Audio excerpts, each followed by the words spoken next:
Assalamualaikum warahmatullahi wabarakatuh. Waalaikumsalam warahmatullahi wabarakatuh. Tuan Guru, bagaimana kita menghadapi ujian agar kita sabar?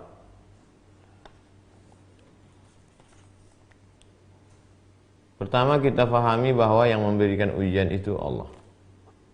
Yang kedua, bahwa kita adalah makhluk ciptaan Allah. Kita ini kal mayyit baina ma yaghsiluhu. Kita ini seperti mayat di tangan orang yang memandikannya. Tangan kita mau dibelokkan, yang mau diginikan, yang mau dimasukkannya ke hidung, kapas mau disiramnya air, itu terserah dia. Ridha kepada Allah SWT. Jadi yang pertama kali adalah akidah, keyakinan bahwa kita adalah makhluk Allah. Di dunia ini cuma ada dua, Khaliq Allah, makhluk, kita makhluk. Makhluk itu masih Allah, selain dari Allah, ikut dia. Makanya makna Islam itu artinya istislam, berserah diri, al-inqiyad, patuh, at-ta'ah, taat. Sami'na wa ata'na. Itu yang pertama kali. Yang kedua, minta kekuatan dari Allah. Ya Allah, ini Engkau yang memberikan ujian, aku yakin Engkau pasti berikan karena menurut ilmu Engkau aku mampu. Karena Engkau berkata dalam ayat-Mu, la yukallifullahu nafsan illa wus'aha. Allah tidak memberikan lebih dari kemampuan. Kuatkan hatiku supaya aku sabar. Yang ketiga, yakinlah bahwa Allah Subhanahu wa taala memberikan itu karena ada tiga kemungkinan. Pertama, menghapuskan dosa-dosa di masa lalu. Kita banyak silap, banyak salah, banyak dosa. Allah berikan supaya kita bersih. Allah sayang sama kita. Kalau Allah tidak sayang, Dia biarkan kita berdosa di akhirat baru diazab. Tapi kita, Allah sayang hatta yamshi 'alal ardi ma kana 'alaihi khati'ah. Sampai Dia berjalan di atas muka bumi, tak ada dosa sama sekali. Yang kedua, boleh jadi Allah sudah tempatkan kita di suatu tempat yang terpuji, cuman amal kita kurang. Maka kata Allah, coba lihat catatan hambaku ini, catat amalnya kurang ya Allah, beri dia ujian. Supaya kalau dia sabar, dia bisa naik ke sana. Yang ketiga, bahwa Allah mau berikan kita amalan yang kita tidak sadar, tapi pahalanya lebih besar daripada sholat tahajud, lebih besar daripada jihad fisabilillah, lebih besar daripada mati berperang, lebih besar daripada haji dan umrah. Apa dia? Innama yuwaffas sabiruna ajrahum bighairi hisab. Allah akan berikan balasan orang yang sabar bighairi hisab. Yang keempat, kita mesti yakini bahwa Allah Subhanahu wa taala nanti ketika di surga Allah bertanya, "Madza turidun?" Kalian yang sudah masuk surga, sudah dapat semuanya, muttaqina fiha 'alal ara'ik. Mereka duduk bersandar di kursi-kursi dipan yang panjang. Jannatin tajri min tahtihal anhar, di bawah mereka ada taman-taman yang di bawahnya mengalir sungai-sungai. Lalu kemudian Allah bertanya, "Wa madza turidun?" Habis ini kalian mau apa lagi? Semua penghuni surga menjawab, "Ridhaka." Ada satu yang kami belum dapat, ridhaka, ridha. Dan orang yang mendapat ridha Allah itu adalah orang yang ridha menerima segala ujian dari Allah SWT. Makanya ketika bangun pagi hari, kita tidak tahu nanti siang sampai sore malam kita dapat apa. Makanya kita katakan, raditu billahi rabba wa bil islami dina wa bi muhammadin nabiyya wa rasulah. Raditu billah, aku ridha ya Allah. Apapun yang Kau kasih, aku ridha ya Allah. Ridha Allah maqam yang paling tertinggi. Orang kalau sudah ridha, maka apapun yang Dia kasih. Allah ridha kepada Muhammad SAW. Wa sawfa yu'tika rabbuka fatarda. Apapun yang Kau mau, akan Kuberikan ya Muhammad sallallahu alaihi wasallam. Mudah-mudahan dengan itu kita menjadi kuat. Wallahu a'lam bishawab. Assalamualaikum Pak Ustaz. Waalaikumsalam warahmatullahi wabarakatuh. Saya ukhti dari Cirebon. Saya memiliki dua ibu yang sangat luar biasa. Akan tetapi saya sudah lama tinggal dengan ibu yang membesarkan saya, bukan yang melahirkan saya. Tapi alhamdulillah keduanya masih sehat walafiat. Ada ibu yang melahirkan, ada ibu yang membesarkan. Jika saya memiliki rezeki dan ingin memberangkatkan ke tanah suci hanya mampu satu orang, saya mendahulukan siapa? Ibu yang melahirkan saya atau ibu yang membesarkan saya? Kalau kau berangkatkan yang membesarkanmu, tahu yang melahirkanmu, luka hatinya. Kalau kau berangkatkan yang melahirkanmu, tahu yang membesarkanmu, luka hatinya. Yang ini kau lahir dari rahimnya, yang ini kau lahir dari hatinya. Maka kau simpan dulu, kau tabung sampai masanya cukup. Apalagi sekarang untuk berangkat haji, storkan aja, storkan dua-dua. Sampaikan ke mereka berdua, ibu yang melahirkan aku, ibu yang membesarkan aku, kalian berdua sudah aku daftarkan ONH. Bahagia keduanya. perbuatan yang paling bahagia adalah idkhalus surur fi qulubil mu'minin, memasukkan kebahagiaan ke dalam hati orang beriman. Pagi-pagi siapkan beberapa uang kerincing, uang receh, uang 2.000, 5.000, supaya ketika kita lihat ada orang yang layak, berbagi. Itu untuk melembutkan hati. At-ta'imil masakin, kasih makan orang miskin, wamsah ra'sal yatim. Kalau beli nasi, beli 1 bungkus untuk kita, 1 bungkus saja 1. Nanti mungkin di jalan kita akan ketemu. Untuk melembutkan hati, menyenangkan hati orang lain. Ketika ada rahmat untuk orang lain, disitulah Allah menurunkan rahmat untuk kita. Yang satu ini meregang nyawa, melahirkanmu, mengeluarkan engkau dari alam rahim ke alam dunia. Yang satu ini menyelamatkan engkau sehingga engkau bisa menjadi remaja dan dewasa. Dua-duanya mesti dibalas. Allahu a'lam bishawab. Apakah boleh mengamalkan mazhab yang berbeda-beda, bukan mengambil yang ringan, enak-enak saja, tidak darurat? Pendapat pertama disebutkan oleh Syekh Dr. Wahbah Az-Zuhaili di muqaddimah kitab Al-Fiqhul Islami wa Adillatuh. Pendapat yang pertama sangat ketat, tidak boleh talfik sama sekali. Haram talfik. Makanya banyak di antara kiai-kiai kita, ustaz-ustaz kita, tuan-tuan guru kita hanya mazhab Syafi'i. Kalau di Al-Wasliyah, Al-Jami'atul Wasliyah, mazhab Syafi'i dengan tetap menghormati Hanafi, Hambali, Maliki. Perti begitu juga, Persatuan Tarbiyah Islamiyah, mazhab Syafi'i. Nahdlatul Ulama baru disebut 4 mazhab. Jadi Nahdlatul Ulama dalam bidang mazhab ini dia lebih longgar. Kalau Perti, mazhab Syafi'i saja. Al-Wasliyah, mazhab Syafi'i saja.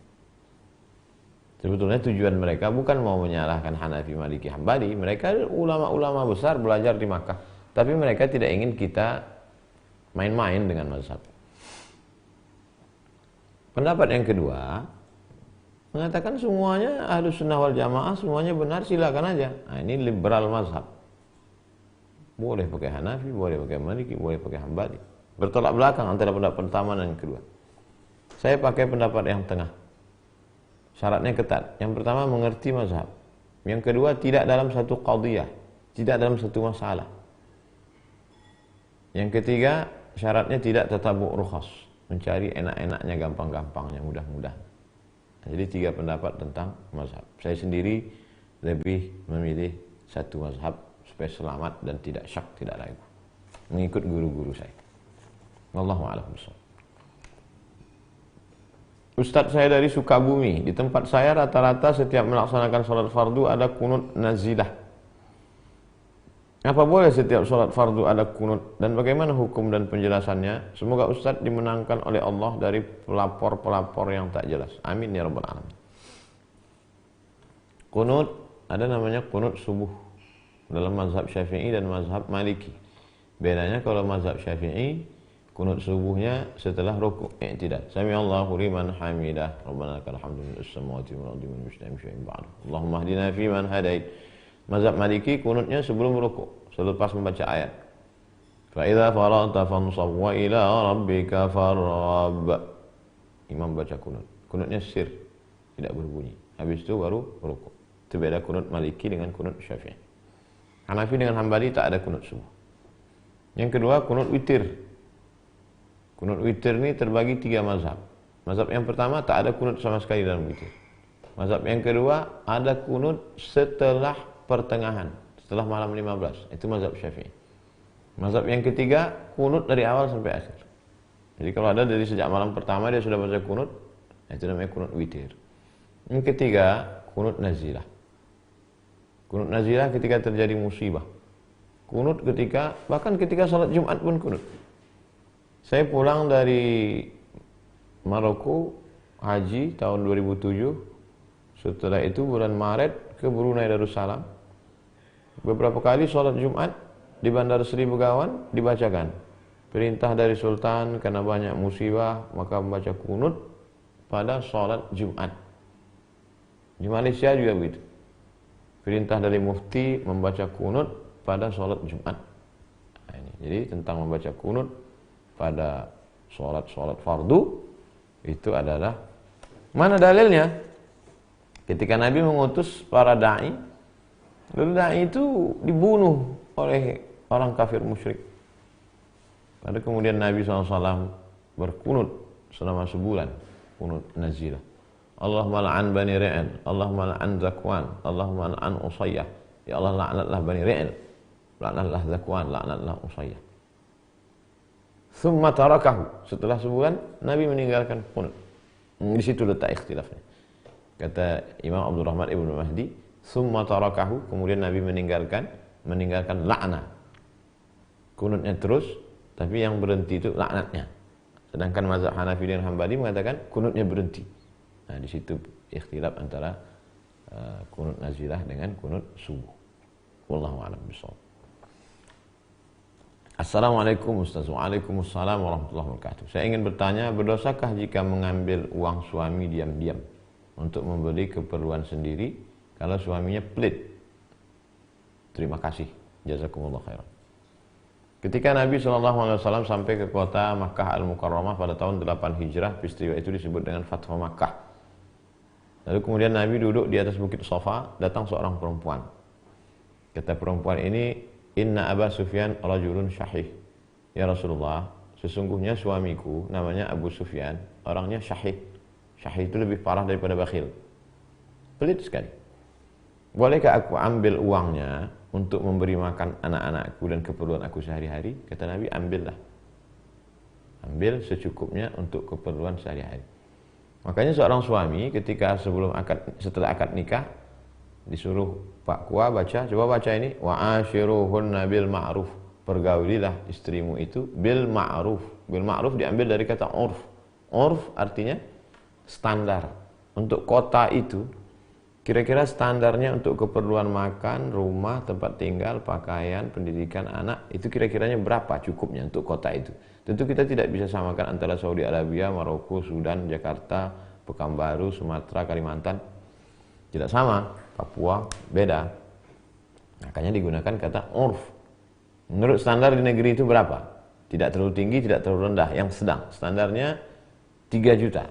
Lalu suami memberi 1 juta, maka boleh dia ambil 2 juta. Lebih dari itu berarti dia melampau batas. La ta'tadu, jangan melampau. Innallaha la yuhibbul mu'tadin. Allah tidak suka kepada orang yang melampau batas. Wallahu a'lam bishawab. Kelas 7A, Ibnu Rushd. Apakah peran ibu lebih penting daripada ayah? Ya Rasulullah, wahai Rasulullah, man ahaqqun nas bi husni suhbati? Siapa orang yang paling layak mendapatkan baktiku? Kata seorang sahabat bertanya kepada Nabi. Nabi menjawab, ummuka. Sumaman, siapa lagi? Ummuka. Sumaman, siapa lagi? Ummuka. Sumaman, abuka. Nabi menyebut 3 untuk ibu, 1 untuk ayah.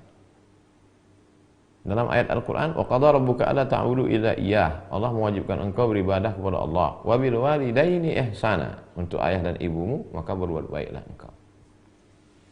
Dalam hadis lain, ya Rasulullah, ayul a'mal ahabbu ilallah. Apa amal yang paling dicintai Allah Subhanahu wa taala? As-salatu ala waqtiha. Qultu summa ayun, apa lagi ya Rasulullah? Al-jihadu fi sabilillah.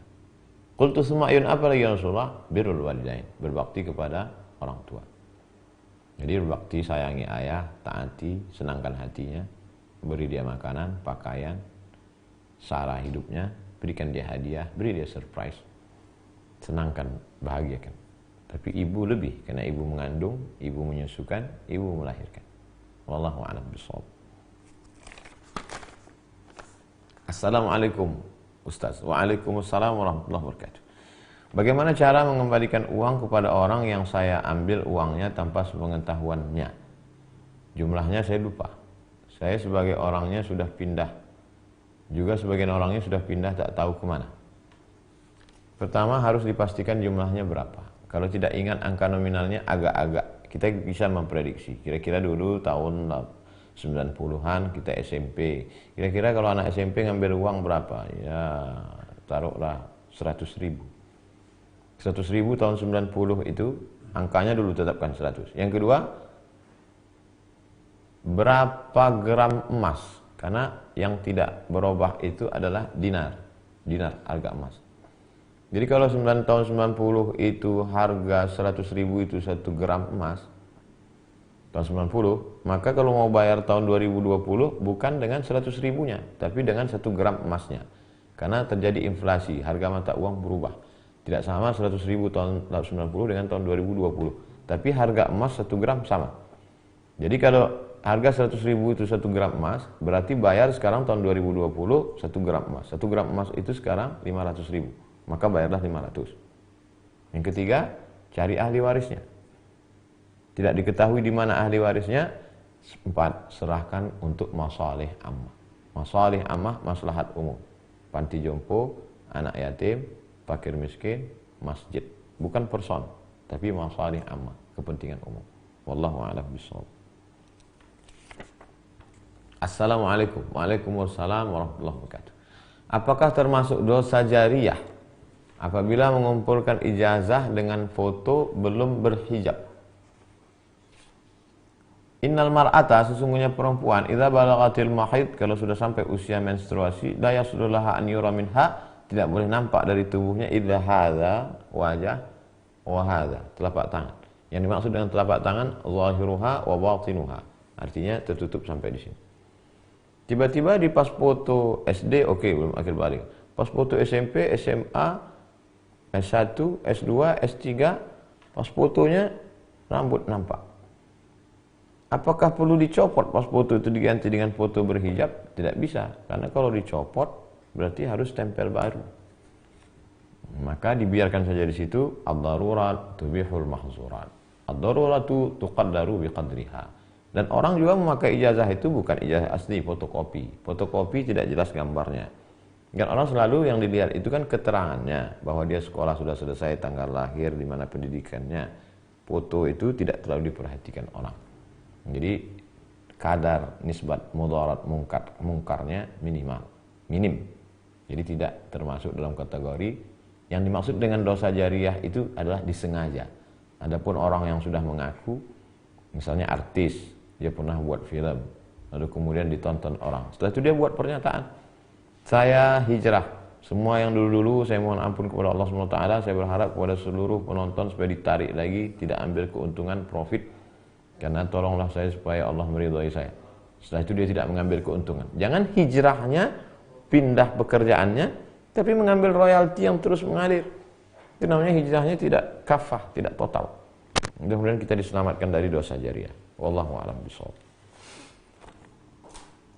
Assalamualaikum Ustaz. Waalaikumsalam warahmatullahi wabarakatuh. Saya ingin tanya, kalau misalnya orang tua saya salah sebut lalu marah ke saya mau balas, tapi kan saya seorang anak, tidak boleh. Apa yang harus saya lakukan? Orang tua itu pasti ada orang yang lebih tua dari dia, yang omongannya dia dengar. Kakaknya, abangnya, makciknya, pakciknya, saudaranya, nenek mama, tokoh masyarakat, tokoh adat yang dia dudukan selangkah, yang dia hormati. Maka kita tidak bicara ke dia. Bahasanya bahasa orang lain, tapi substansi maknanya dari kita. Kita sampaikan ke orang lain yang kira-kira omongannya didengar, ustadznya, gurunya, guru ngajinya, dia yang ngomong dengan bahasa dia.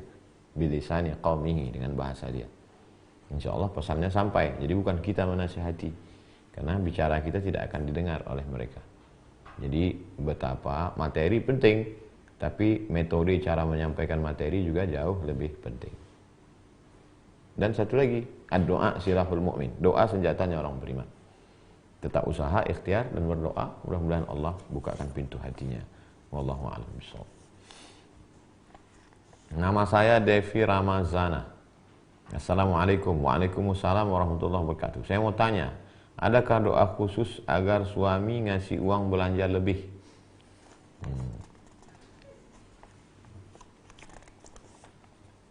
Seorang suami punya 5 kewajiban terhadap istri. Yang pertama, biaya nafkah makan. Yang kedua, pakaian. Yang ketiga, pendidikan. Yang keempat, tempat tinggal. Yang kelima, perhatian.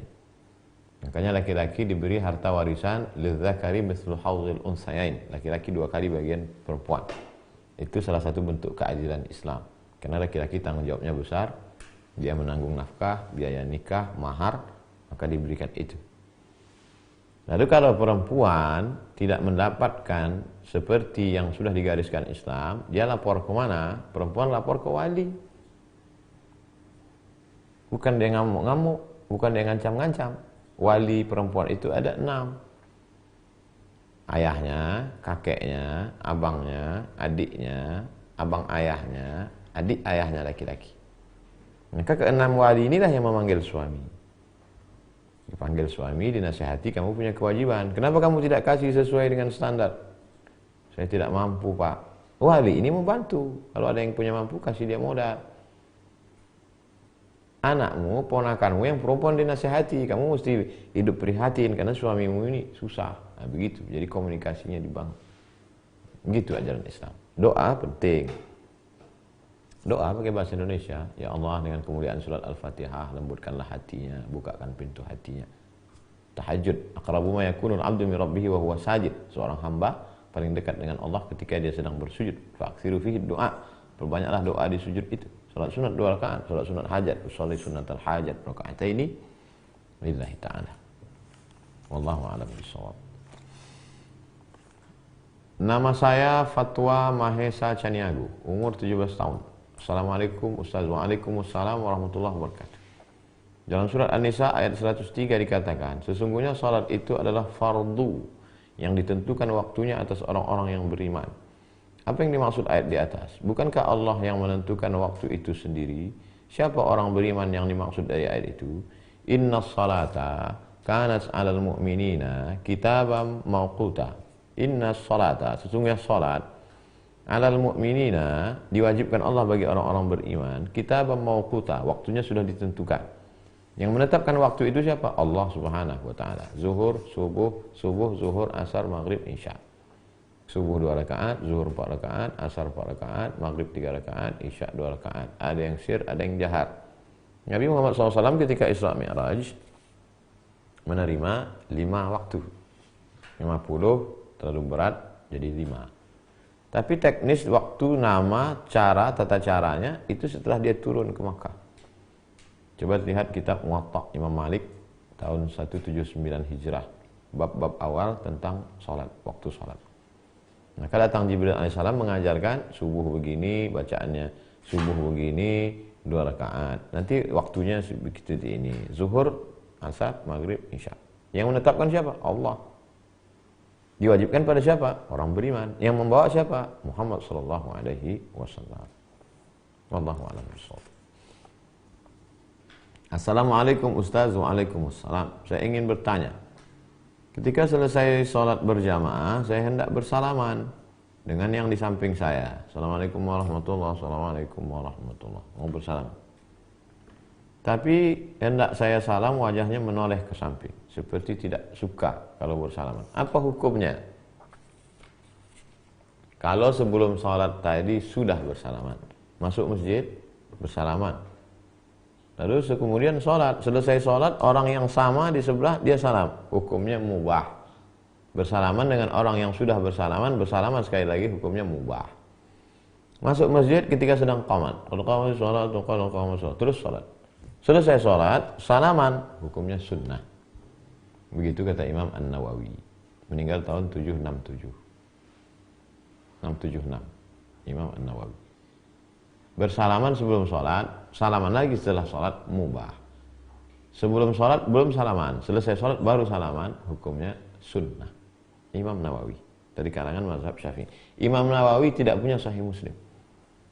Tapi dia menulis kitab Al-Minhaj Syarah Sahih Muslim Ibnil Hajjaj. Imam Nawawi tidak punya Sahih Muslim, tapi dia bisa mensyarah Sahih Muslim. Artinya apa? Sahih Muslim itu di kepala dia semua. Nah, jadi Imam Nawawi ini bukan imam sembarangan. Jangan katakan ini enggak sunnah loh. Dia ahli sunnah, ahli hadis. Wallahu a'lam bishawab. Pak Ustadz mau tanya status aku bersuami, tapi suami mengatakan saya lebih ikhlas dan ridha kalau tinggal di pondok pesantren. Gimana Pak Ustadz? Neng, Fakultas Hukum. Kata suaminya, aku lebih ridha kamu tinggal di pondok pesantren. Kalau suamimu berkata demikian, tanya maksud suamimu apa? Maksud kamu apa, Mas? Karena kalau maksud dia dengan mengatakan itu kamu lebih baik pondok pesantren, niat dia maksudnya mau menceraikan. Berarti itu lafaz tolak kinayah. Tolak itu ada dua. Satu, sorry, aku ceraikan kamu. Itu sorry, jelas. Yang kedua, kinayah, menggunakan lafaz yang multi interpretasi. Pulanglah kamu, atau kamu bagusnya pesantren aja, di pondok aja. Tanya dia, maksudnya apa? Kalau nggak berani, lapor ke wali. Nanti walinya manggil. Kamu kan ngomong ke istrimu supaya bagusnya di pondok aja. Maksud kamu apa? Maksud saya Pak, supaya dia belajar agama di pondok. Oh, berarti kalau gitu disuruh mondok lagi belajar. Tapi kalau maksud dia mau menceraikan, berarti jatuh talak satu. Iddahnya 3 bulan. Wal mutallaqatu yatarabbasna bi anfusina thalathata quru. 3 quru, 3 kali suci. Satu mazhab menyebut 3 kali haid, 3 bulan. Wallahu a'lam bishawab. Assalamualaikum warahmatullahi wabarakatuh. Waalaikumsalam warahmatullahi wabarakatuh. Bagaimana cara mengajak orang tua, keluarga untuk selalu hadir di majelis, mementingkan akhirat?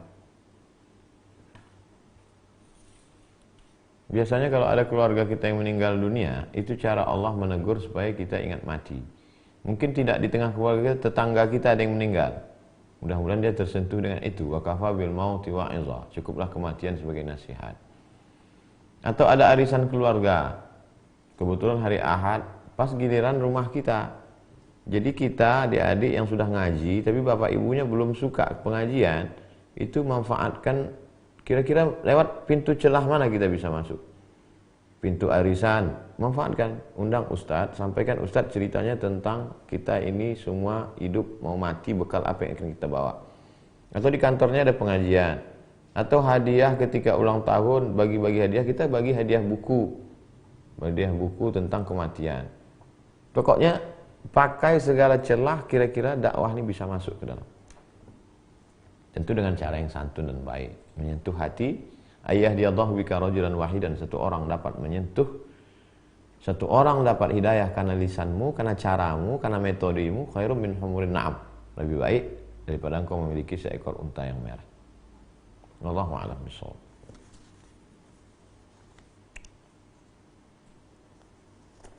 Apakah seorang wanita yang tidak berhijab akan membawa kedua orang tuanya masuk neraka? Ya ayyuhalladzina amanu, hai para suami, hai para ayah, hai para abang, hai para paman, hai para bapak, hai para kakek, qu anfusakum, jaga istrimu, jaga anak perempuanmu, jaga keponakanmu, jaga cucumu, nara, dari api neraka. Dalam hadis dikatakan kullukum ra'in, setiap kamu wahai laki-laki adalah pemimpin, wa kullukum mas'ulun 'an ra'iyati, kau akan dituntut, ditanya di hadapan Allah Subhanahu wa taala. Oleh sebab itu maka yang punya anak perempuan dari kecil sudah tegas. Kita bangga melihat anak umur 5 tahun dikasih pakai jilbab, dibelikan dia bros yang lucu-lucu supaya dia suka, dibiasakan dia dibawa pengajian. Kata pepatah Melayu adalah bisa karena biasa. Kalau hendak membentuk buluh, biarlah dari rebung yang lembut bisa dibuat melengkung, bisa dibuat melingkar. Oleh sebab itu, dengan kebiasaan ini maka nanti insya Allah akan positif. Jadi laki-laki itu berat tanggung jawabnya di hadapan Allah. Muridnya apa pernah bertanya, kamu jalan sama siapa, kenapa nggak pakai jilbab, jajan yang dipakai dibawa kemana, sekolahnya, pergaulannya, jalan sama siapa, pulang jam berapa. Jadi banyak kasih sayang tuh menjerumuskan, diberikan handphone, gadget mahal, uang jajan, mobil, sepeda motor, diberikan kebebasan karena dulu hidup susah orang tua, sekarang sudah punya ekonomi baik, lalu anak dibebaskan. Tapi sebenarnya kita sedang menjerumuskan mereka ke dalam azab Allah Subhanahu wa taala. Kita semua akan ditanya, la tus'alunna yauma idzin 'anin na'im. Kamu semua akan ditanya tentang nikmat. Dan di antara nikmat yang paling besar adalah anak. Maka kita akan ditanya, anak-anak perempuan khusus. Wallahu a'lam bishawab. Seandainya ustadz ditahan, bolehkah kami berjihad membela ustadz sebagai panutan kami? Hal adullukum ala tijaratin tunjikum min adzabin alim? Maukah kamu aku tunjukkan perniagaan, perdagangan, bisnis ini unik, aneh, bisa menyelamatkan kamu dari azab yang menyakitkan? Apa dia? Tu'minuna billah. Pertama, beriman kepada Allah. Yang kedua, wa tujahiduna fi sabilillah. Kamu berjuang berjihad di jalan Allah. Pertama, bi amwalikum dengan harta kamu, wa anfusikum dengan diri kamu. Jadi bukan langsung pulang ke rumah bawa golok, bawa parang panjang, bawa pistol jihad, bukan begitu. Kita tinggal di negara hukum. Kalau ada ustadz kita dilaporkan, ya kita jihad, kita siapkan, cari lawyer, lembaga bantuan hukum, LBH, siapa pengacara. Pengacara ini kan juga perlu dibayar, ada yang lillahi ta'ala, dibantu. Bi amwalikum dengan harta kamu, wa anfusikum dengan diri kamu, beri support. Oh, saya sendiri lawyer Ustaz, saya pengacara. Bantu dengan itu. Saya bukan pengacara, saya tidak ngerti hukum konvensional, saya tidak ada punya uang.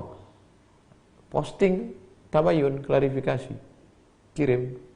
Tidak provokasi, tidak fitnah, tidak kata-kata kasar, untuk menjelaskan. Dan doa, jangan lupa setiap sholat doa. Supaya Allah berikan ketegaran pada ustadznya dan jamaahnya supaya diberikan kesabaran. Dan orang yang belum dapat hidayah supaya dapat hidayah. Allahumma hdi qaumana fa innahum la ya'lamun. Berikanlah hidayah karena mereka berbuat salah karena tak tahu. Wallahu a'lam bishawab. Saya seorang ibu berusia 64 tahun. Saya salah satu pengagum ustaz. Kalau saya mau tidur, bangun tidur selalu mendengarkan tausiah ustaz di YouTube. Kehidupan saya berubah total semenjak saya mengenal ustaz. Cara berpakaian pun 100% sholihah. Maksudnya berhijab. Suatu saat saya berdoa sama Allah, ya Allah izinkan hambamu ini bertemu dengan Ustaz Abdul Somad. Alhamdulillah doa saya diijabah Allah. Apa hukumnya? Apa hukumnya berdoa ingin bertemu dengan Ustaz, bertemu dengan Habib, bertemu dengan ulama? Nabi Musa alaihissalam berharap bertemu dengan orang yang lebih mulia dari dirinya, yang disebut Allah wa 'allamnahu min ladunna ilma. Kami ajarkan kepadanya ilmu. Khidir alaihissalam berharap ingin bertemu dengan orang baik, itu adalah baik. Pada masa Nabi Muhammad SAW, kata Nabi, nanti akan ada orang soleh doanya makbul. Kalau dia sampai ke negeri kamu, mintalah doa kepadanya karena doanya dikabulkan Allah. Sahabat semua ingin bertemu dengan dia. Dia tidak masuk dalam kategori sahabat karena tidak bertemu dengan Nabi. Namanya Uwais Al-Qarni. Saya amat sangat ingin bertemu dengan Habib Umar bin Hafiz. Ketemu. Saya berdoa, Allah pertemukan. Banyak ulama-ulama ingin bertemu. Ingin bertemu dengan almarhum Mbah Mun. Dipertemukan Allah SWT. Ingin bertemu dengan keluarga besar Kiai Haji Hashim Asy'ari. Masa-masa penulisan disertasi. Dipertemukan Allah SWT. Langkah, rezeki, pertemuan, maut, kuasa Allah. Tapi kita bisa berdoa. La yaruddul qadha illa du'a. Artinya perbuatan ibu baik, tidak salah. Wallahu a'lam bishawab. Assalamualaikum Ustaz. Waalaikumsalam. Apa yang dimaksud dengan penyakit ain dan apa ciri-cirinya? Ain maknanya mata. A'udzubillahi minasyaitonirrajim. Wa iyyakadul ladzina kafaru la yuzliqunaka bi absarihim. Sesungguhnya orang-orang kafir itu hampir saja la yuzliqunaka, zaliqatit turuqu, la yuzliqunaka, menggelincirkanmu, membuatmu terpeleset.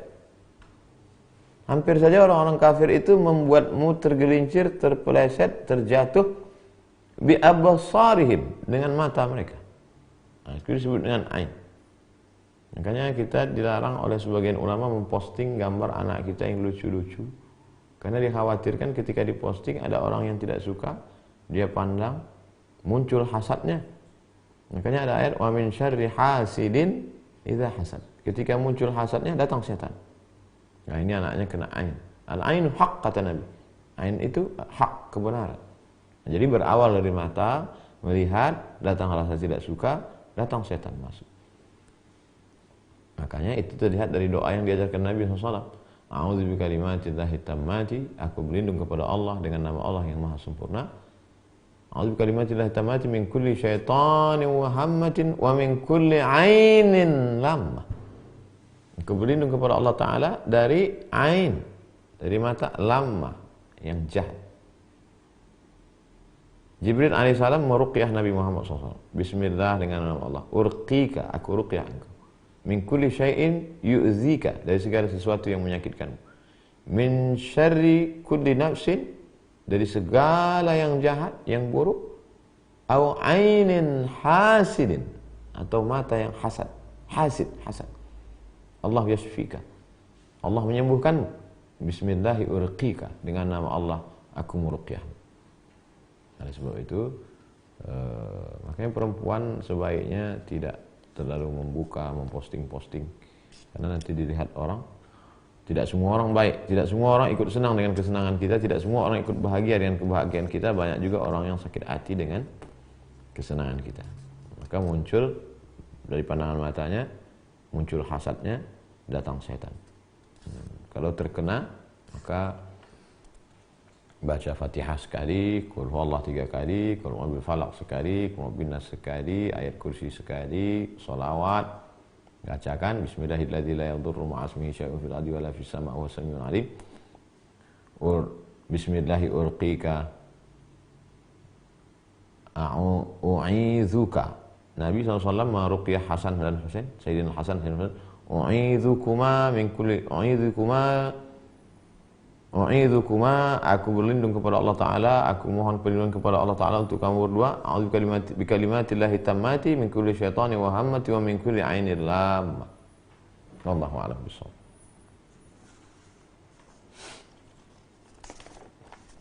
Perempuan yang menikah 2 kali, nanti di akhirat bersama siapa? Apakah bersama suami pertama atau yang kedua? Keduanya baik.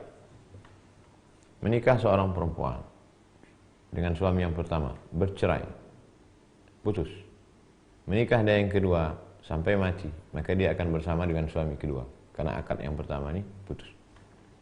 Menikah dia dengan suami pertama, tidak cerai, meninggal, berarti akadnya tak putus.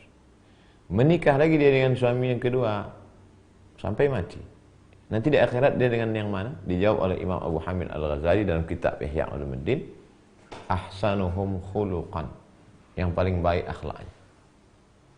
Di antara suami yang 2 itu, dengan siapa yang paling baik akhlaknya, maka dengan itulah dia nanti akan bersama. Oh, jadi yang kurang baik akhlaknya itu nanti dengan siapa? Allah Ta'ala Maha Kuasa. Walakum fiha ma tashtahi anfusukum walakum fiha ma tad'un. Allah akan berikan apa yang kamu inginkan. Bisa enggak Allah buatkan seperti istrinya itu nanti 2 orang, 1 untuk ini? Bisa saja. Innama amruhu idza arada syai'an ayaqula lahu kun fayakun. Wallahu a'lam bishawab. Apa hukumnya nikah di via online, video call? Ada mempelai laki-laki, ada wali. La nikaha illa biwaliyin, tidak sah nikah kecuali dengan wali. Wa syahidai adlin, ada 2 orang saksi. Ada mempelai laki-laki, ada wali, ada 2 orang saksi. Kemudian ada mahar, kemudian ada ijab dan qabul. Ada mempelai laki-laki, ada wali, ada 2 orang saksi, ada mahar, ada ijab qabul. Aku nikahkan engkau dengan anakku dengan mahar sebentuk cincin emas tunai, sah. Ulama yang sangat ketat mengatakan kalau ini tidak terwujud maka nikah batal. Bagaimana kalau mempelai laki-lakinya itu di luar negeri dan dia pakai teleconference? Aku nikahkan engkau dengan anakku, melihat layar. Aku nikahkan engkau dengan anakku dengan mahar sebentuk cincin emas tunai. Lalu kemudian dia di sana menjawab, aku terima nikahnya anak bapak dengan mahar, sah. Kata 2 orang saksi, gimana? Sah. 2 pendapat dalam hal ini. Pertama, pendapat ulama yang ketat mengatakan tidak sah. Kenapa? Karena tidak satu majelis. Yang kedua, antara akad ijab dan qabul putus. Pendapat yang kedua mengatakan sah. Kenapa? Dengan syarat tidak ada unsur tipu, terpercaya, tidak ada unsur ghish, tidak ada unsur zalim, tidak ada aniaya, tidak ada unsur yang kira-kira membuat akad itu rusak, maka akadnya sah. Saya pribadi condong kepada pendapat yang ketat, karena Imam Ahmad bin Hanbal sendiri kalau dalam masalah hukum tasyaddadna, dalam masalah hukum kami ketat. Kalau dalam masalah fadail a'mal, dalam masalah riwayat oke, tapi ini dalam masalah hukum, apalagi zaman sekarang penipuan banyak sekali. Oleh sebab itu, janganlah melalui ini. Kalaupun mau juga diwakilkan bisa. Ditaukilkan, diwakilkan bisa. Ketika itu Kiai Haji Abdurrahman Wahid kuliah di Baghdad. Akad nikah di Jawa dilakukan oleh paman beliau. Jadi bisa diwakilkan. Diwakilkan. Mempelai laki-lakinya jauh, diwakilkan. Penerimaan qabulnya itu bisa. Oleh sebab itu, maka ini lebih selamat daripada menggunakan kalau menurut pendapat yang pertama. Wallahu a'lam bishawab. Assalamualaikum Ustaz. Waalaikumsalam warahmatullahi wabarakatuh. Saya seorang pelajar. Saya tamatan sekolah umum. Dalam proses persiapan menghafal Quran, mana yang lebih utama? Belajar nahwu sharaf, nahwu gramatikal. Sharaf perubahan dari satu kata ke kata lain dalam tata bahasa Arab. Mana yang lebih utama? Saya belajar nahwu sharaf gramatikal bahasa Arab atau ngapal Quran? Ngapal Quran dulu. Karena dalam metode pendidikan Islam menghafal. Pertama ngafal Quran, kedua ngafal hadis, ketiga ngafal syair. Karena semua ilmu-ilmu itu dulu disyairkan dalam bentuk nazam, dalam bentuk mutun. Quran, hadis, mutun, nazam, syair. Karena kalau sudah dihafal sulit untuk lupa. Tinggal ulang-ulang hafal. Adapun nanti nahwu sharafnya nyusul belakang. Begitu metode ulama dulu. Wallahu a'lam bishawab. Assalamualaikum Ustaz. Waalaikumsalam warahmatullahi wabarakatuh. Apakah wanita yang ikut mencari nafkah dan membiarkan anak-anaknya diasuh oleh seorang pembantu berdosa? Ini tentang masalah perempuan bekerja. Perempuan bekerja, dua pendapat. Pendapat yang pertama, perempuan tidak boleh bekerja. Dalilnya waqarna fi buyutikunna, kamu mesti menetap di rumah. Inilah sebagian saudara-saudara kita, ustadz-ustadz yang mengatakan perempuan nggak boleh kerja, dia di rumah saja menjaga anak. Titik. Pendapat yang kedua, Syekh Atiyah Saqar dalam Fatwa Al-Azhar mengatakan perempuan boleh beraktivitas. Dalilnya mana? Nabi pernah melihat Asma menjunjung makanan onta, makanan kambing. Nabi tidak melarang. Itu menunjukkan perempuan boleh beraktivitas bekerja di luar rumah dengan syarat dan ketentuan berlaku. 5. Yang pertama, izin suami. Suaminya benar-benar izin. Yang kedua, tidak bersolek-solek jahiliyah. La tabarrujna tabarrujal jahiliyatil ula.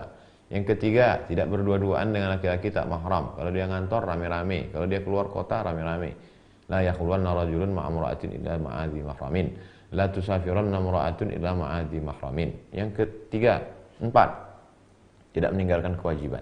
Jadi sebelum berangkat ke rumah, dia sudah siapkan sarapan atau ada orang yang dia bayar untuk membantu, menolong, membantu.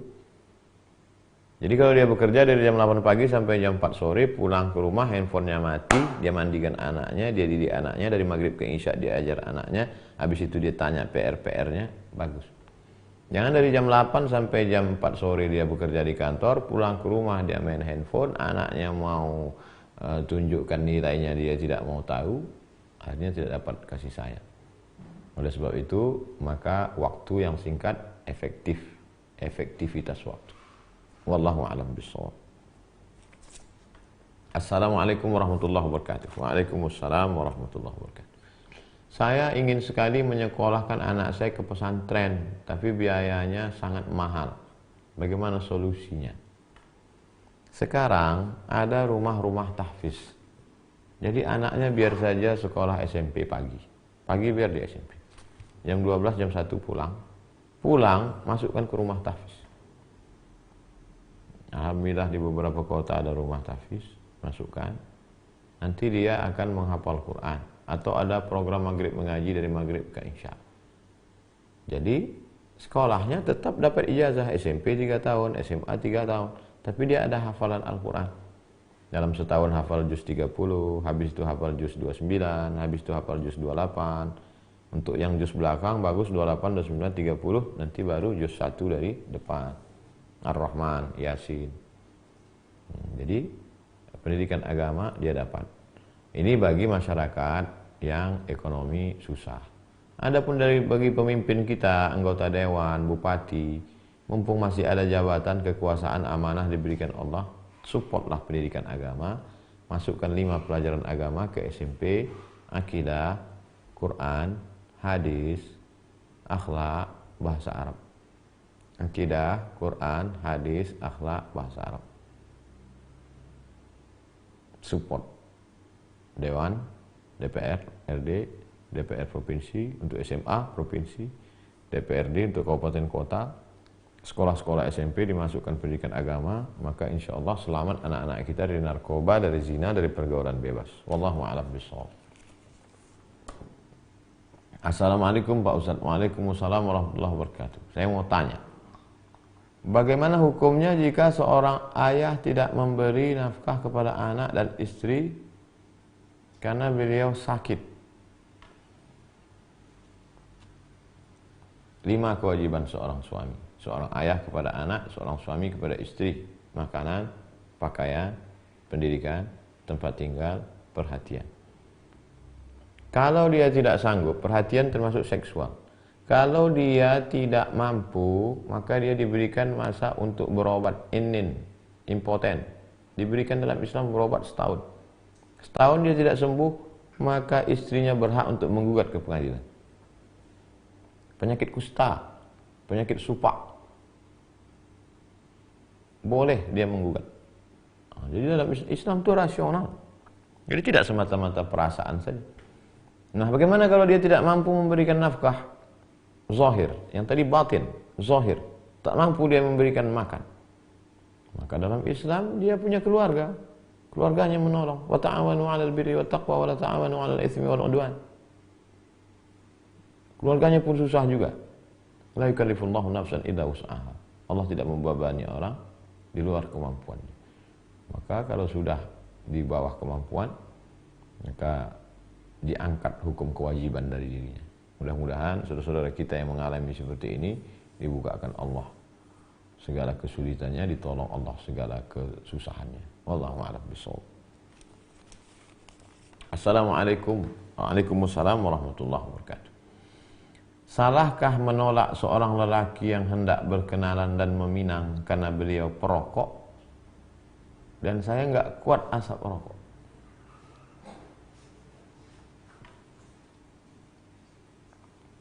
Perempuan itu dalam Islam dihormati, dimuliakan. Suatu ketika datanglah seorang mengadu kepada Rasulullah SAW. Ayah saya menikahkan saya dengan laki-laki hanya untuk mengangkat derajatnya saja.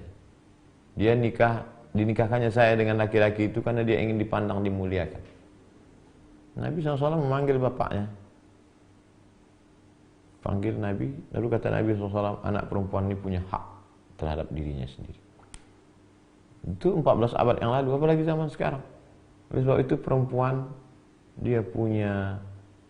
itu ditanya. Makanya sebelum akad nikah, wali Pak Kua mengatakan kepada bapak, coba tanya anak gadisnya Pak. Diutus satu orang masuk ke kamar. Anaknya diam. Mau kamu menikah dengan laki-laki ini? Diam. Kata Nabi, as-sukutu alamatur ridha. Diam tanda setuju. Kalau dia diam, berarti dia setuju.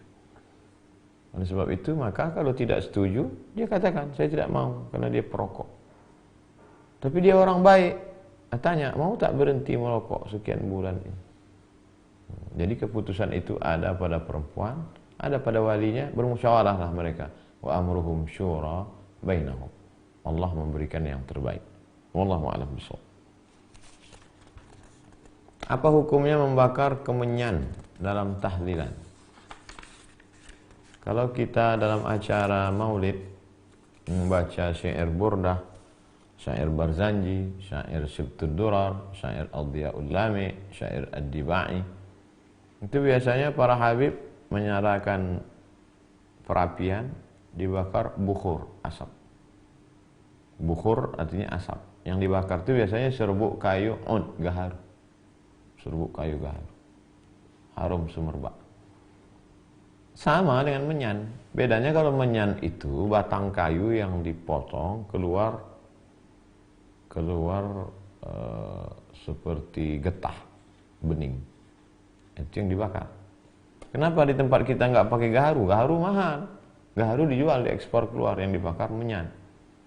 Jadi kalau gaharu dibakar, menyan dibakar untuk mengharumkan ruangan, karena malaikat suka pada yang harum-harum, ya nggak masalah. Saya pun sampai hari ini menyimpan menyan. Ada menyan hitam, ada menyan bening, ada kayu gaharu, bukhur. Ini untuk harum-haruman, dibakar. Tidak masalah. Tapi kalau dia meyakini dengan membaca Yasin, tahlilan, lalu dibakar, ini asapnya nanti yang membawa makanan ayam panggang perut kuning ini ke alam sana, itu nggak benar. Itu mesti diluruskan. Ini sudah terkait dengan akidah. Tapi saya yakin dan percaya mereka yang membakar itu hanya untuk harum-haruman, bukan memanggil hantu setan. Wallahu a'lam bishawab. Assalamualaikum warahmatullahi wabarakatuh. Kalau kita membaca surah Yasin dan tahlil beserta surah lain, zikir dan salawat seperti pada buku-buku Yasin tahlil, kemudian kami hadiahkan semua pahala amalan itu kepada Rasulullah, kepada keluarganya, kepada zuriatnya, kepada sahabatnya, kepada wali-wali, kepada orang tua, kepada seluruh kaum muslimin, baik yang hidup yang sudah meninggal. Apakah sampai? Man halala sab'ina marrah, siapa yang bertahlil 70 kali, summa ahda thawabahu lil mayyit, kemudian dihadiahkannya pahala tahlil itu kepada mayit, orang yang meninggal, yantafi'u bihi, maka orang yang meninggal itu dapat pahalanya. Yantafi'u bihi, bermanfaat, ada manfaatnya, ada efeknya. Itu kata Imam Ibnu Taimiyah dalam kitab Majmu' Fatawa. Imam Ibnu Taimiyah yang paling keras dalam masalah bid'ah. Man halala sab'ina marrah, siapa yang bertahlil 70 kali, summa ahda thawabahu lil mayyit, dia hadiahkan pahalanya, la ilaha illallah, la ilaha illallah, aku hadiahkan pahalanya untuk Syekh Abdul Qadir Al-Jilani, untuk Syekh Bahauddin An-Naqsyabandi, untuk Syekh Ahmad Al-Badawi, untuk Syekh Ahmad Al-Rifai, untuk Syekh Abdul Hasan As-Sadiri, yantafi'u bihi, maka ada manfaatnya sampai pahalanya. Bagaimana dengan untuk Rasulullah SAW? Tanpa kita hadiahkan pun pahalanya otomatis sampai kepada Rasulullah. Mana dalilnya? Man dalla ala khairin falahu mislu ajri fa'ilihi. Siapa yang menunjukkan suatu amalan baik, maka pahalanya dia sudah dapat. Semua amal kebaikan kita ini yang menunjukkannya adalah Muhammad SAW. Maka semua perbuatan kita sampai pahalanya kepada Nabi Muhammad SAW.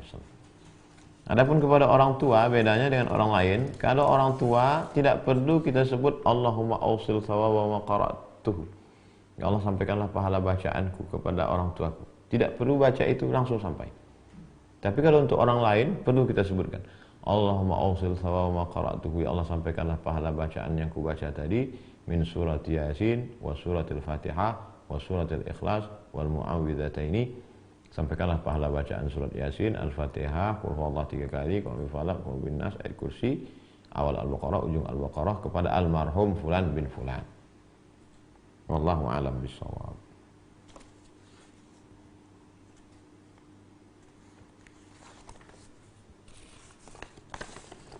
Assalamualaikum warahmatullahi wabarakatuh. Waalaikumsalam warahmatullahi wabarakatuh. Apa yang penting mengimplementasikan kepada diri muslim, kepada muslimin muslimat? Apa yang sangat perlu penting mengimplementasikan kepada diri muslim muslimat? Apa yang paling penting dilakukan seorang muslim muslimat? Yang pertama, akidahnya mesti benar. Lain asyrakta, kalau kau syirik, la yahbatanna amaluka, amalmu gugur. Wa qadimna ila ma amilu min amalin, orang-orang yang amalnya banyak, amalnya itu nanti kami balas di akhirat, faja'alna, kami jadikan amalnya itu haba'an mansura, seperti debu yang dihembus angin. Jadi yang pertama kali yang paling penting akidahnya mesti benar. Yang kedua, al-amalu bil arkan, dia mesti beribadah. Ibadah terbagi dua, ibadah yang mahdah, salat, zakat, puasa, haji, baca Quran, zikir. Ada ibadah yang tidak mahdah, itu dah dia ibadah masuk kantor. Masuk kantor itu ibadah. Berniaga di pasar itu ibadah. Tapi niatnya kalau dapat duit untuk bantu fakir miskin, anak yatim, itu ibadah. Yang ketiga, akhlak. La tubtilu shadaqatikum bil manni wal adza. Jangan kau batalkan perbuatan baikmu dengan mengungkit-ungkit, mengungkap-ungkap. Aku dulu yang menyekolahkan ente, aku dulu yang ngasih sumbangan ini. Batal. Wal adza, menyakiti hati orang lain. Qaulun ma'rufun wa maghfiratun khairum min shadaqati yatba'uha adza. Ucapan yang lembut, pemberian maaf lebih baik daripada berbuat baik tapi menyakiti hati orang lain. Wallahu a'lam bishawab. Assalamualaikum Ustaz. Waalaikumsalam warahmatullahi wabarakatuh. Saya dari warga Lormes. Ingin bertanya, apa hukumnya laki-laki berambut gondrong dan pirang? Tentang rambut panjang itu mesti dilihat dulu kenapa dia berambut panjang. Kalau dia berambut panjang menyerupai perempuan, memang ada dalam dirinya itu ingin menyerupai perempuan, maka dilaknat. La'anallahul mutasyabbihin minar rijal bin nisa wal mutasyabbihat minan nisa bir rijal. Allah melaknat laki-laki yang menyerupai perempuan. Banyak sekarang laki-laki panjang hanya rambutnya ingin menyerupai perempuan, maka dia dilaknat. Tapi kalau dia memanjangkan rambut hanya ingin merasa dia lebih jantan, lebih gagah, lebih perkasa, ya nggak apa-apa. Selama bersih. At-tahuru syatrul iman. Bersih itu bagian setengah dari iman. Bagaimana kalau dengan sudah panjang, gondrong, pirang? Ketika Nabi SAW sampai di kota Makkah Al-Mukarramah, ayah Abu Bakar itu namanya Abu Quhafah, rambutnya putih semua, jenggotnya juga putih. Kata Nabi menyuruh celup. Dicelup rambut yang putih itu dengan warna pirang. Jannibus sawat, jangan pakai warna hitam. Karena kalau dengan warna hitam nanti tertipu. Banyak anak-anak gadis menengok orang tua pakai rambut hitam, rupanya sudah tua, beruban. Tertipu. Maka dicelup pakai daun henna, daun inai kata orang Melayu, daun pacar kata orang Jawa. Digiling, kalau di Makkah udah dalam bentuk serbuk tepung, campur air, pasang. Maka dia menjadi pirang.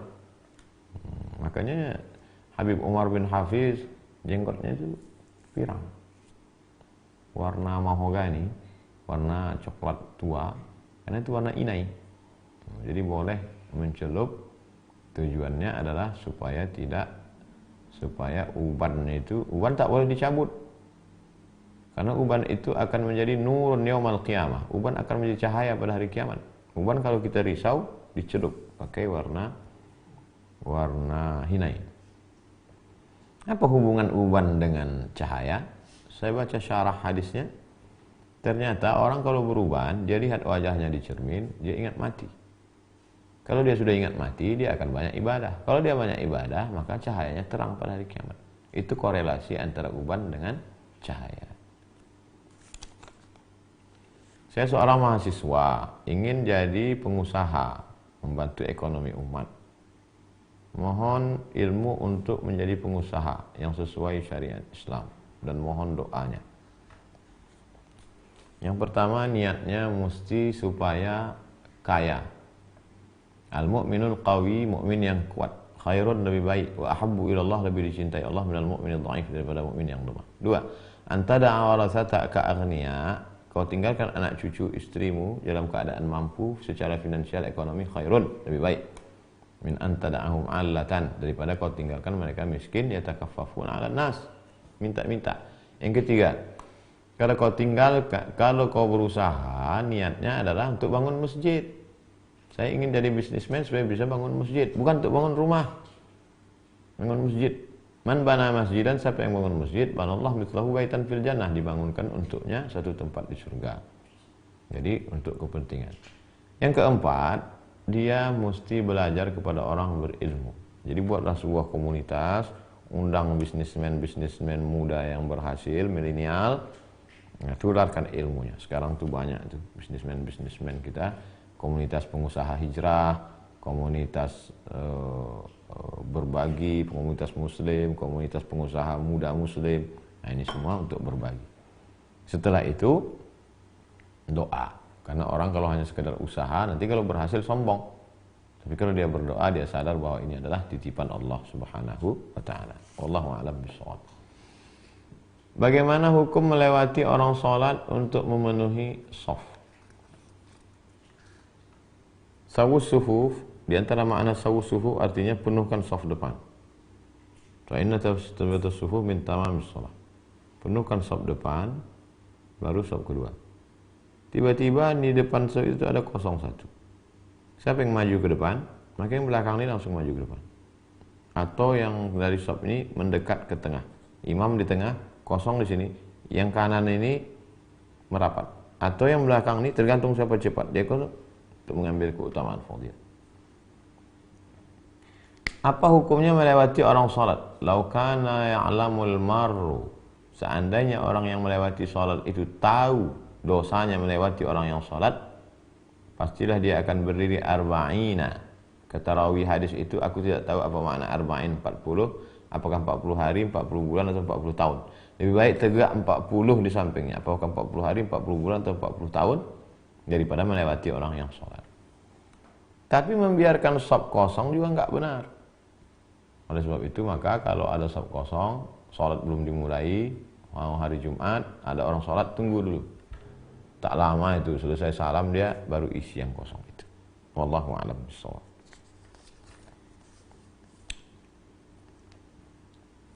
Pak Ustadz, bagaimana sikap kita terhadap orang-orang yang tidak menyukai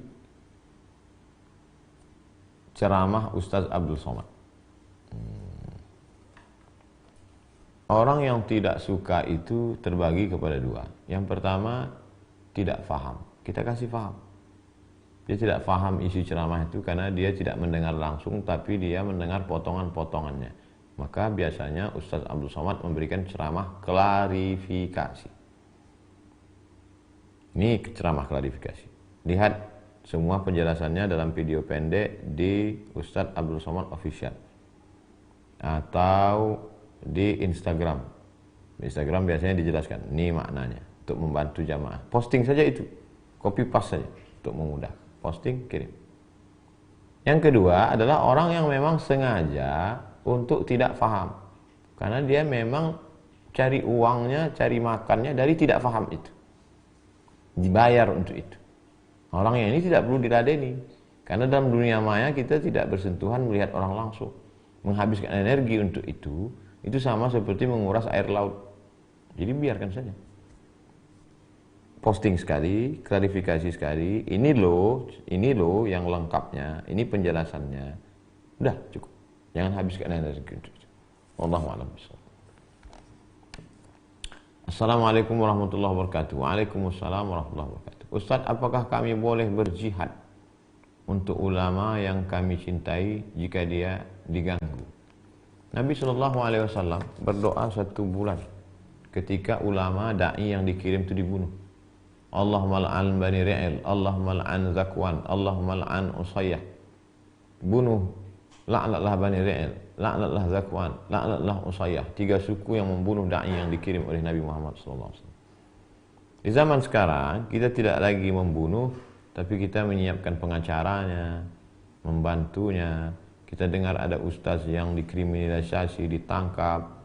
Kita tanya bagaimana keadaan keluarganya, berapa lama dia ini, apa yang dia tinggal, bagaimana makan mereka, apakah sudah ada pengacara muslim yang menolong. Itu kita mesti tahu. Jangan kita semangat untuk datang ke pengajiannya, tapi ketika dia ditangkap kita pura-pura tak tahu. Hanya sekedar basa-basi saja. Cari informasi tentang dia. Bagaimana keadaannya sekarang? Kalau dia sakit, jenguk ke rumah sakit. Tanya bagaimana pembiayaan rumah sakit. Bagaimana obatnya, apa yang bisa kita bantu. Saya cuma bisa mengasih ruqyah, saya cuma bisa ngasih madu, saya cuma bisa tolong. Karena orang tua kita mengeluarkan kita dari alam kegelapan rahim ke alam dunia. Tapi guru-guru kita ini mengeluarkan kita dari alam gelap jahil ilmu pengetahuan menjadi terang benderang ilmu pengetahuan. Wallahu a'lam bishawab. Assalamualaikum Ustaz. Waalaikumsalam warahmatullahi wabarakatuh. Bagaimana agar kita didekatkan Allah dengan jodoh dan rezeki? Apakah doa khususnya? Jodoh itu adalah rezeki. Namanya umumnya rezeki. Di dalam rezeki itu ada uang. Uang itu rezeki, ada makan. Makanan itu rezeki. Bahkan kata Syekh Muhammad Mutawalli Sya'rawi, kalau punya teman baik, itu rezeki. Punya guru yang baik, itu rezeki. Punya tetangga yang baik, itu rezeki. Punya pemimpin yang soleh, itu rezeki. Maka jodoh, rezeki. Nah, jadi, jangan pisahkan antara rezeki dengan jodoh. Jodoh adalah rezeki. Adapun doa khususnya, Allahumma la taj'al, Rabbi la taj'alni fardan, wa anta khairul warithin. Doa Nabi Zakaria alaihissalam. Setelah dia berdoa itu diberikan Allah lah Yahya. Rabbi, ya Tuhanku, la tazarni, jangan kau biarkan aku fardan, sendirian. Wa anta khairul warithin, engkau sebaik-baik pemberi waris. Rabbi la tadharni fardan wa anta khairul warithin. Allahu a'lam bishawab. Assalamualaikum warahmatullahi wabarakatuh. Waalaikumsalam warahmatullahi wabarakatuh. Pak Ustadz, mohon bagaimana hukumnya melaksanakan kenduri seperti berkirim doa malam 1, 2, 3, 1 tahun arwah? Apakah ada dalilnya? Mayat itu diuji selama 7 hari 7 malam. Maka dianjurkan bersedekah untuk menolongnya. Kata Imam Atha dari kalangan tabi'in. Ada saya bahas dalam 37 masalah populer. Mayat itu diuji 7 hari 7 malam. Maka untuk membantunya dianjurkan bersedekah. Sedekah ke panti asuhan. Assalamualaikum Pak Panti, anak panti ini makan pagi, makan siang, makan malamnya saya yang nanggung selama 7 hari 7 malam. Bagus. Pahalanya untuk almarhum. Tanpa disebut pahalanya untuk almarhum pun sampai. Automatically kalau anak berbuat sampai insyaallah. Allahu a'lam bishawab. Pak Ustadz, bagaimana kita menyikapi riba? Ya ayyuhalladzina amanu, hai orang beriman, la ta'kulur riba, jangan kau makan riba adhafan mudha'afah, berlipat-lipat ganda riba itu. Yang kedua, alladzina ya'kuluna riba, orang yang makan riba, la yaqumuna illa kama yaqumul ladzi yatakhabbathu syaitanu minal mas. Nanti dia bangkit dari kubur seperti orang yang kerasukan setan. Kalau pernah melihat orang kesambet diganggu jin, begitu dia nanti akan bangkit dari kubur. 3. Ayyumalah min nabata min haramin, setiap daging di badan ini kalau tumbuh dari yang haram, fannaru aula bih, tempatnya api neraka jahanam. Makan riba. 4. Berdoa pagi petang siang malam, ya Allah ya Rabbi, doanya tidak dikabulkan. Kenapa? Mat'amuhu haram, makanannya haram. Malashrabuhu haram, minumannya haram. Malbasuhu haram, pakaiannya haram. Wa ghudhiya bil haram, diberi makan haram. 5. Orang yang makan riba, maka dia jauh dari rahmat Allah Subhanahu wa ta'ala. Suatu ketika Imam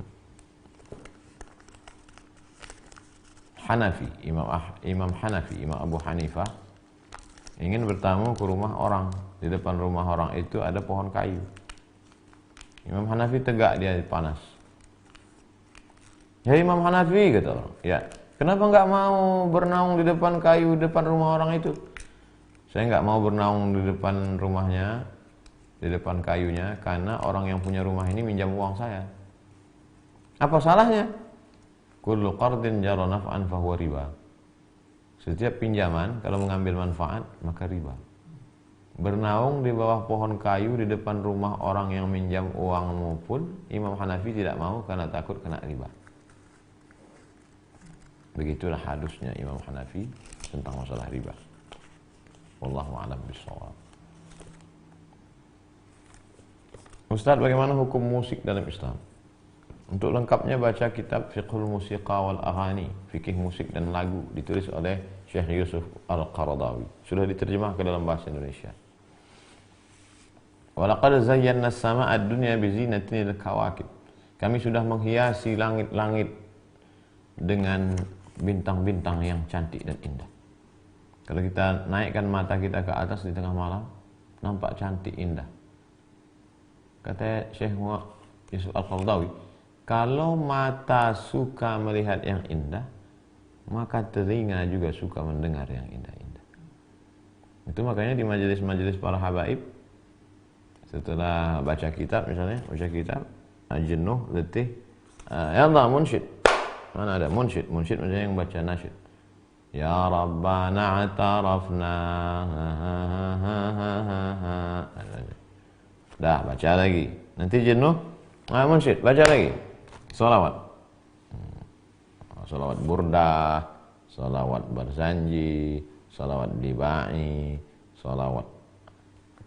Karena ketika mendengar itu, urat-urat kita yang tadi tegang, mendengar itu lembut. Saya tanya, Habib, kenapa ini ada munsyid, ada nasyid? Qamarun, untuk membuka pintu hati, untuk menenangkan. Oh, itu maksudnya. Jadi kalau mata suka, telinga juga. Yang jadi masalah, bagaimana kalau suara yang indah itu diiringi dengan alat musik? Kata Syekh Yusuf Qaradawi, tidak ada hadis satupun yang sahih melarang alat musik. Wa minan nasi may yashri lahwal hadis liyudilla an sabilillah. Ada sebagian manusia ini yang membeli lahwal hadis untuk menyesatkan orang dari jalan Allah. Lahwal hadis itu kan artinya musik, Pak Ustaz. Kata siapa? Kata Imam Mujahid. Mujahid tabi'in. Mujahid, Ikrimah, Ad-Dhahhak, Jabir, dari kalangan tabi'in. Itu interpretasi, bukan hadis. Maka kata Syekh Qaradawi, tak ada hadis sahih mengharamkan musik. Makanya Syekh Muhammad Al-Ghazali, Syekh Abu Hamid Al-Ghazali membolehkan musik. Ibnu Hazm, itu yang paling banyak dikutip ulama tentang masalah musik. Kesimpulannya, al-ghina mithlul kalam, musik itu sama seperti ucapan. Ucapan kalau baik, ya baik, dapat pahala. Makanya sekarang ada musik religi, musik yang mengingatkan pada sholawat, musik yang mengingatkan pada jihad. Alhamdulillah, berkreasi terus umat Islam. Apalagi mendekati bulan Ramadan, keluar lagu-lagu religi, senang gitu, menghibur umat Islam. Wallahu a'lam bishawab. Assalamualaikum Ustaz. Waalaikumsalam warahmatullahi wabarakatuh. Ustaz, bagaimana hukumnya apabila seorang dosen mempersulit mahasiswanya? Lapor ke ketua jurusan. Saya nggak berani, kan punya ketua senat. Ketua senat jurusan, HMJ, himpunan mahasiswa jurusan, atau ketua senat fakultas, ngelapor dosen. Ada kalanya dosen yang mempersulit itu macam-macam, karena dia mau diktatnya dibeli, karena dia kurang ekonomi, atau kalau kamu mahasiswi cantik, dia suka supaya hubungannya lebih dekat. Jadi banyak faktor. Lapor ke dekan, lapor ke pembantu dekan 3, lapor ke pembantu rektor 3, wakil rektor 3 yang terkait dengan mahasiswa. Jangan dibiarkan, karena kalau dibiarkan dia unsur akhaka zaliman au mazluman. Tolong saudaramu yang zalim ataupun yang dizalimi. Kalau yang dizalimi, kami tahu cara nolongnya ya Rasulullah. Yang dizalimi, bagaimana kalau orang yang menzalimi? Ini dosennya menzalimi, bagaimana kami cara menolongnya? Kaf, tahan tangannya. Dia mau kasih C, dia kalau nggak suka D, tahan tangannya itu. Jangan sampai dia sembrono sembarang, karena dia nanti akan dituntut di hadapan Allah Subhanahu wa taala. Dosen-dosen itu. Wallahu a'lam bishawab.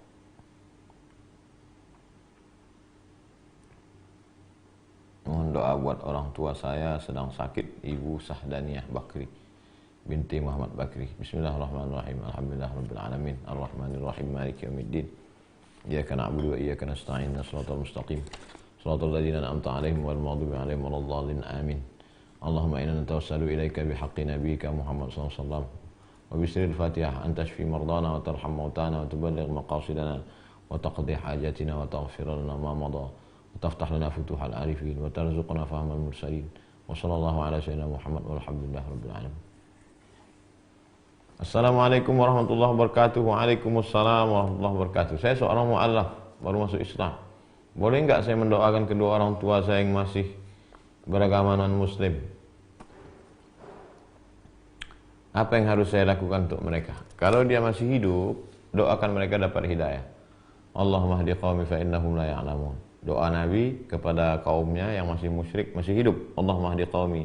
Berikan hidayah ayahku, berikan hidayah ibuku, berikan hidayah abangku, berikan hidayah adikku, berikan hidayah keluargaku, karena supaya mereka masuk Islam ya Allah. Bagi yang sudah meninggal dunia, maka tidak bisa kita mintakan mereka masuk ke dalam surga Allah. Doakan, serahkan aja kepada Allah. Ya Allah, ini hamba-hambamu, kuserahkan dia kepada Engkau ya Allah. Karena Nabi Ibrahim pernah memintakan ampun, tak diterima Allah. Maka istighfaru Ibrahimu li abihi, istighfar Nabi Ibrahim untuk bapaknya, illa amma adati wa'adaha iyyah, itu hanyalah sekedar janjinya. Falamma tabayyana lahu annahu aduwwun lillah tabarra'a minhu. Ketika sudah jelas bahwa ayahnya itu musuh Allah, tabarra'a minhu, dia pun melepaskan diri. Wallahu a'lam bissawab. Pertanyaan terakhir, last. Assalamualaikum warahmatullahi wabarakatuh. Waalaikumsalam warahmatullahi wabarakatuh. Salat Idul Fitri atau Idul Adha Selain di lapangan dan di masjid, apakah boleh di musola? Kalau masjidnya kecil, hanya ada sholat zuhur, subuh, zuhur, asar, maghrib, isya. Masjidnya kecil, namanya masjid. Tapi kalau masjidnya besar, ada sholat Jumatnya, namanya masjid jami'. Jadi dalam Islam, masjid itu dua, masjid dan masjid jami'. Di tempat kita, masjid yang disebut masjid sholat 5 waktu ini adalah musola surau langgar. Musola surau langgar. Menurut mazhab Syafi'i, yang afdal sholat Idul Fitri Idul Adha itu adalah di masjid, baik masjid saja maupun masjid jami'. Kenapa? Karena masjid tempat paling suci di muka bumi ini. Yang paling suci Masjidil Haram, Masjid Nabawi, Masjidil Aqsa, masjid. Sedangkan mazhab Hanafi, Maliki, Hambali mengatakan afdal di tanah lapang. Kenapa? Karena lebih luas. Sedangkan tujuan dari Idul Fitri Idul Adha itu adalah syiarnya, bukan masalah sini masjid kecil-kecil. Makanya dulu ketika di Kabupaten Rokan Hulu diadakan sholat, digabungkan semua di Pasir Pangarayan itu di satu masjid, Masjid Islamic Center. Masjid-masjid yang lain off semua, gabungkan. Syiarnya luar biasa. Karena tujuannya satu orang khatib, satu orang imam, satu pesan. Dan umat Islam ketika pulang itu melihat jutaan manusia, bangkit semangatnya. Itu tujuannya.